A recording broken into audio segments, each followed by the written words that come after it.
ಕೇಂದ್ರ ಸಚಿವ ಧರ್ಮೇಂದ್ರ ಪ್ರಧಾನ್ ರಾಜೀನಾಮೆ ವಿಚಾರವಾಗಿ ಸಂತಸ ವ್ಯಕ್ತಪಡಿಸಿದ್ದಾರೆ ಸೋನಂ ವಾಂಗ್ಚುಕ್.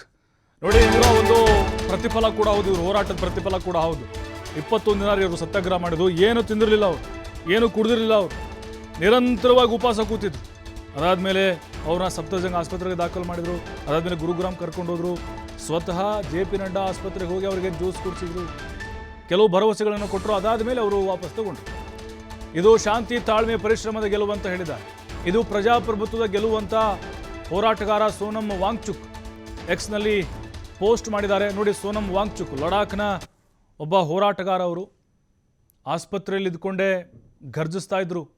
ಕೇಂದ್ರ ಸರ್ಕಾರವೇ ಆಸ್ಪತ್ರೆಗೆ ಬರೋ ಹಂಗೆ ಮಾಡಿದ್ರು. ಅವರು ನಿರಂತರವಾಗಿ ವಿದ್ಯಾರ್ಥಿಗಳ ಜೊತೆಗೆ ಜಂತರ್ ಮಂತರ್ನಲ್ಲಿ 21 ದಿನಗಳ ಕಾಲ ಉಪವಾಸ ಸತ್ಯಾಗ್ರಹ ಕೂತರು. ಮತ್ತದು ಆಸ್ಪತ್ರೆಯಲ್ಲೂ ಮುಂದುವರೆದಿತ್ತದು. ಮತ್ತಿಲ್ಲಿ 3 ದಿನ ಎಕ್ಸ್ಟ್ರಾ ಉಪವಾಸ ಸತ್ಯಾಗ್ರಹ. ನಂಗೆ ಬೇಡ, ಚಿಕಿತ್ಸೆ ಬೇಡ ಅಂತ ಹಠ ಹಿಡಿದ್ರು. ನಾನು ಹೋಗೋಕೆ ಬಿಡಿ ವಿದ್ಯಾರ್ಥಿಗಳ ಹತ್ರ. ಮತ್ತಿಲ್ಲ, ಪ್ರಧಾನಿ ನರೇಂದ್ರ ಮೋದಿ ಅವರೇ ತಂಡ ಹೊಡೆದ್ಬಿಟ್ರು. ಅವರೇ ಹೇಳಿಬಿಟ್ರು, ಇಲ್ಲ ನೀವು ರೆಸ್ಟ್ ಮಾಡಿ ಅಂತೇಳಿ. 9 ರಿಂದ 11 kg ಕಡಿಮೆ ಆಗಿದ್ರು. ಅವರ ಹೋರಾಟಕ್ಕೂ ಸಿಕ್ಕಂಥ ಜಯ ಇದು.